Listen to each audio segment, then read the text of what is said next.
All right, welcome back and welcome to Book 7, Chapter 1, Nicomachean Ethics. And I'm Dr. Feist, and we're still putting our way through this entire text, enjoying all the Greek that we can get. And Aristotle says, now, okay, if you've been following up until now, and if you haven't, go back and watch all the other videos. We've gone through and discussed a lot. We've discussed things about, general views on eudaimonia, because remember, that's what the book is about. What is this eudaimonia? What, in a sense, kind of what are we all after? What do people think about it? Aristotle's talked about that.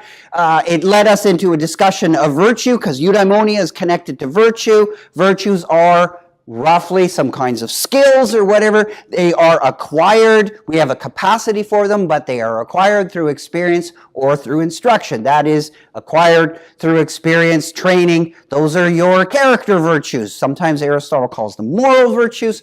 And then the intellectual virtues, those are acquired through instructions. We also saw that Aristotle adds the idea of a natural virtue. And those are, as you would suspect, bestowed by nature. There's lots and lots of character virtues, right? There's several of those. There's roughly 6 intellectual virtues, and those are the major intellectual virtues, and there's a handful of the minor ones. All right, now, fresh start. What does that mean? Well, if you think of Aristotle as having already been basically talking about what you should do in your quest for eudaimonia, what you basically, if you want to have a happy and good and fulfilling and rich life, etc., what should I do? Well, that's books 1 to 6. If you say, okay, what's something I shouldn't do? What's something that would be, kind of derail, my quest or send me off in a bad direction? Aristotle says, well, you've come to the right place. That's our fresh start. Another arche in our investigation, another beginning point. And Aristotle says, let's pull back, have another starting point. 3 character types to avoid, and he gives their opposites. So 3 things that you shouldn't do if you want to be on the path and eventually succeeding in achieving eudaimonia. The first one, kakia, which is like badness, something, to be a terrible type of person. And its opposite, we've seen that, which is arete. So that's kind of like, I guess, vice and virtue, right? So when we often say like, virtues and vices, that's that's sort of the typical kind of human problems, avoiding the idea of kakia and trying to move to arete and the virtues of excellence. Another one you should be aware of and trying to avoid is akrasia. Sometimes it's pronounced acrasia. Well, that's heavily importing it into English. But akrasia, I'll probably mistake and make errors and say acrasia. But akrasia, which is like lacking self-control, or sometimes translated as incontinence, also sometimes translated as the problem of akrasia is the problem of the weakness of the will. Right? And what you want in this one is the opposite, actually, is enkratia, and the little gamma here is normally a hard G, but when it comes before a K, it's enkratia, and this is about mastery and self-control. So that's what you want, that's what you don't want, that's what you want, don't want. This is, shall we say, the third one is really an extreme one, right? Theriotes is like brutishness or savagery, which Aristotle says that's not really as a matter of fact, that's just plain and simply very rare amongst human beings. Certainly it would be rare amongst Greeks, maybe savages that live outside of the polis, or like animals or whatever, sort of a beastliness aspect. That's pretty rare. It's possible, though. It's possible. Because this fits in with the other one, its contrast, sort of Aristotle describes it, it's an arete, but it's like a superhuman, divine-like. So there really isn't arete in the gods, but a special, like they don't struggle with things or whatnot, but there is a sort of a special godlike arete that humans in rare instances might be able to achieve. Kind of like the way King Priam, as Aristotle talks about in this opening chapter, where King Priam talks about Hector having this sort of godlike arete in that sense. So this one's pretty rare, but nonetheless, it's possible. And it conforms to Aristotle's real sort of idea that, to be human is to live in the polis, right? The city. And what lives outside the polis, so we're sort of in the polis, all humans are in there. Well, what's outside is either people that, if they are people, in really a loose sense of the term, according to Aristotle, that would have theretes, brutishness and savages, or animals, and the other thing outside the polis would be like a god, right? So humans are uniquely critters that take up their lives and exist as humans in the polis. Okay, so there's the three things to avoid. So don't be bad, don't lack self-control, and you're going to aim at this one, but you certainly want to avoid that one. Now, Aristotle then says, okay, what's my main goal right now? I want to discuss this pair here. So, akrasia and enkratia, right? Well, how am I going to do that? Well, we've seen Aristotle in the Nicomachean Ethics in plenty of places. Think back when he started his discussion of eudaimonia, right? Go back, recall book 1. Recall book 1. There, he was canvassing, looking at what various people thought. Remember the whole discussion of what the hoi polloi thought about eudaimonia and agathos and the good, and they had their views. And then Aristotle went on to look at other groups and their views. And he said, well, we're going to come up with a view of eudaimonia, and it's going to take what's good and try and leave out what's bad of what people think. So this is Aristotle's pretty standard approach.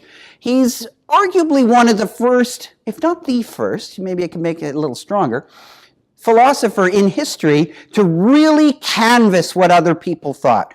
It's not the case that he's the first to incorporate what other people thought and argue about it, because Plato did that. If you go to the Theaetetus, Plato has a number of characters talk and represent, even Socrates will represent the positions of previous philosophers. But Aristotle's sort of the first that really clearly lays it all out, that I'm looking at what people said, and I'm also canvassing the ordinary person's view as well. Again, go back and go look at book 1 again, especially in his discussions of the masses, the hoi polloi.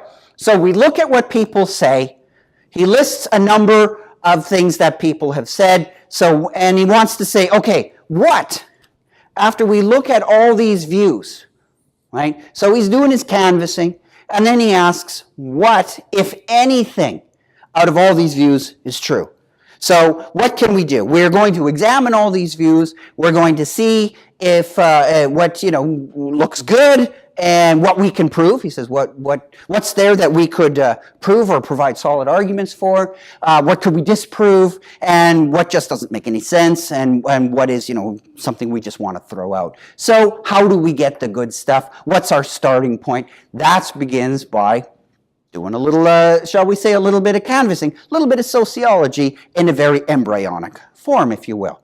So what's the result of this? Well, that leads to what I've put in this little chart here, just sort of a rough overview of the remainder of chapter 1. He's not solving anything here. He's just giving us some things to think about, and he's going to discuss them in the later chapters in this book. And of course, there's a number of other things that he's going to discuss in this book, in addition to akrasia. But this is a very famous investigation of Aristotle's. Well, how many of Aristotle's investigations don't end up being famous?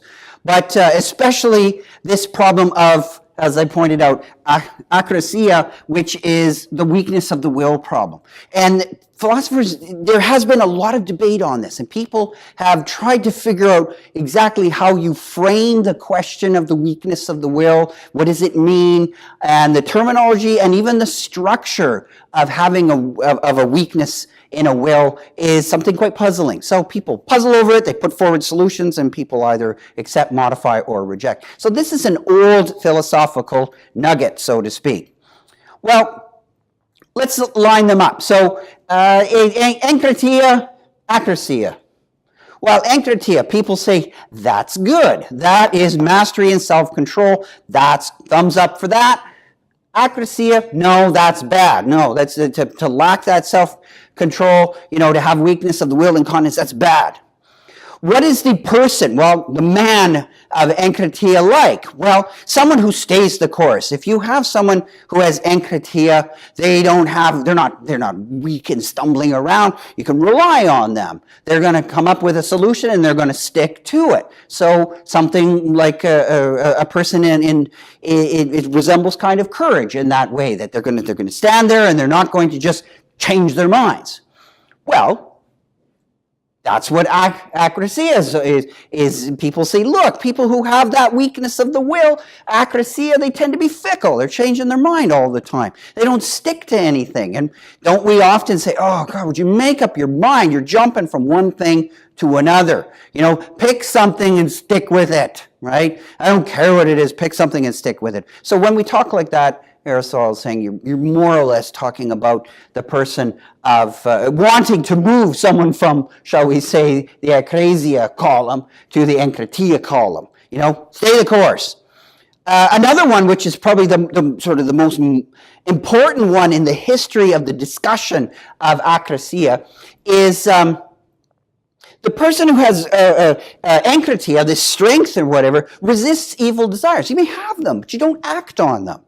Right? And Aristotle's very clear. You can have all kinds of desires, but that doesn't mean you just go and act on them all. You have to be a person of enkratia. An enkratia person is someone who, you have those desires, but you don't act on them because you have a strength in your will. You have a will that is strong, and it's not just good, it can stay good under adversity. So that's what you're trying to aim at. You don't want to have acrasia where, if your will is good or whatever, then a desire can come along and easily corrupt it or easily change it. Acrasia is bad. It just gives in, and ultimately giving in, we all know that means to act on evil desires.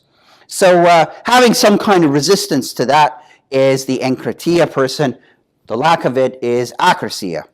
Now, the remaining three don't really have their counterparts in acrasia, but for the enkratia is a bit of a debate over this. It's namely, as we've seen, Aristotle, when you think about, the relationship, dinotetes and phronesis, or eubolia and phronesis, all these kinds of terms that we've been using. Aristotle is always worried about conceptual relationships. How do these terms relate to each other? Because remember, he's trying to put together a very large scale, shall we say, moral psychology.